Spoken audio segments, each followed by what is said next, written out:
전 세계에서도 유래를 찾아보기 힘든 긴 역사를 가진 신라, 그 융성했던 역사와 문화를 엿볼 수 있는 국립경주박물관의 대표 전시품 열선을 소개합니다.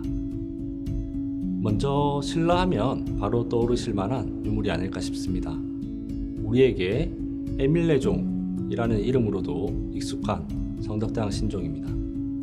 성덕왕을 기리기 위해 만들어진 이 동종은 통일신라의 미적 감각이 절정을 이루던 시기에 완성되었습니다. 때문에 성덕대왕 신종은 우리나라에 현존하는 가장 큰 크기의 동종입니다. 비천상, 연꽃무늬, 용조각 등 아주 화려하고 풍부한 문양들로 이루어져 있습니다. 신라인들은 화려하게 세공한 여러 장신구를 사용해 자신의 신분과 감각을 드러냈습니다. 그 중에서도 황금은 최고 권력의 상징이었습니다. 지금까지 발견된 총 6점의 금관 중에서 천마총 금관은 가장 완성도가 높고 화려합니다. 천마총이라는 명칭은 천마가 그려진 장리가 이 금관이 발굴된 고분 안에서 발견되어 붙여진 이름입니다. 신라의 화려한 장식 미술을 엿볼 수 있는 또 다른 유물이 있습니다. 36cm 길이의 짧은 단검이지만 붉은 빛을 발하는 보석이 아주 인상적인 황금 보검입니다. 굉장히 이국적인 작품인데 이 보검을 통해 아시아 동쪽 끝에 위치한 신라가 저 머나먼 서쪽 나라들과도 교류했다는 것을 알 수 있습니다. 신라 사람들은 항아리에도 다양한 토우를 빚어 장식했습니다. 활짝 날개를 벌린 새, 자라, 심지어는 사랑을 나누고 있는 연인의 모습까지 아주 다양하고 재치 있는 모습입니다. 이를 통해서 다산과 풍요를 기원하고 자연과 조화를 이룬 삶을 추구한 신라인들의 생활상과 정신세계를 엿볼 수 있습니다. 살짝 수줍은 듯 해사한 미소를 머금고 있는 얼굴, 신라의 미소라고도 불리는 얼굴무늬 수막새입니다. 여러 곳에서 얼굴 모양의 기와가 출토되었지만 이렇게 완벽한 미소를 볼 수 있는 것은 이 수막새가 유일합니다. 이 기와는 일제강점기에 발굴되어 당시 경주에 거주하던 한 일본인 의사가 구매하여 소장하게 되었습니다. 이후 소장자가 귀국하게 되면서 이 수막새도 같이 일본으로 반출되고 맙니다.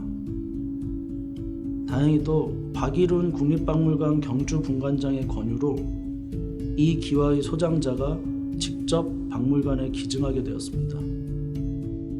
이제 천년의 역사와 함께 꼽힌 신라의 미술을 알아볼 차례입니다. 가장 먼저 주조와 조각이 아주 뛰어난 금동 약사 열애입상입니다. 금동불은 고도로 숙련된 기술이 필요한데요.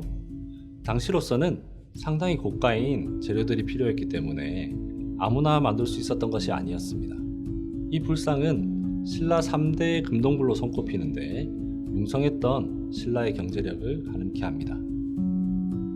신라는 불교를 국교로 삼고 불교의 문화를 꽃피워갑니다.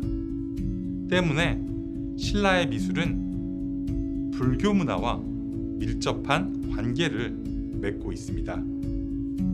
가문사지 석탑의 동탑과 서탑에서 각각 발견된 이 사리가춤은 부처님의 사리를 모시기 위해 제작된 용기입니다. 동탑의 사리가춤에는 사천왕상이 놓여 있고 서탑의 사리가춤에는 각종 악기를 든 천인이 놓여 있습니다. 그 외에도 여러 차이점이 있지만 모두 통일신라의 우수한 금속 공예 기술을 보여줍니다. 신라인의 세련된 감각과 기술력을 엿볼 수 있는 또 다른 유물이 있습니다. 마치 쇠꼬리를 연상시키는 형태의 황룡사 치미입니다. 치미는 건물의 지붕 양 끝부분을 장식하는 데 쓰이기 때문에 건물의 크기와 직접적인 관련이 있습니다. 182cm 높이에 달하는 엄청난 크기의 이 치미를 보면 당시 황룡사의 규모가 얼마나 컸는지 짐작할 수 있습니다. 그런 거대한 규모의 절을 지었다는 것은 신라에서 불교가 차지하는 위치가 매우 중요했다는 반증이기도 합니다. 우리나라에서 가장 오래된 그리고 의자에 앉아 있는 형태로는 거의 유일한 미륵 3존불인 이 불상도 주목해 봅시다. 특이한 자세를 하고 있는 가운데의 본존불은 머리와 손이 몸체에 비해 다소 큰 편입니다. 얼굴은 크고 동그랗습니다. 본존불 좌우에 있는 협시보살은 머리는 큰데 몸체는 작고 천진난만한 표정을 하고 있어 아기부처라 불리기도 합니다. 마지막으로 소개해드릴 유물은 출토지가 조금 색다릅니다. 안압지로 잘 알려진 월지의 연못 내부에서 발견된 유물인데요. 이 가위는 양초의 심지를 자르기 위해 독특한 형태로 만들어졌습니다. 가위를 맞물리면 가운데에 붙어있는 반원 모양의 운두가 원 모양이 됩니다. 자세히 보면 물고기알 모양의 문양을 손잡이 전면에 새겼습니다. 군데군데 금빛이 남아있고 청색의 단청을 입힌 흔적이 있어 아주 화려한 공예품이었음을 알 수 있습니다. 지금까지 국립경주박물관의 대표적인 전시품 10가지를 다양한 관점에서 살펴보았습니다. 이외에도 경주박물관에서는 수많은 유물을 여러분께 선보이고 있습니다. 경주는 오랜 기간 신라의 수도였던 만큼 도시 자체가 곧 역사인 곳입니다.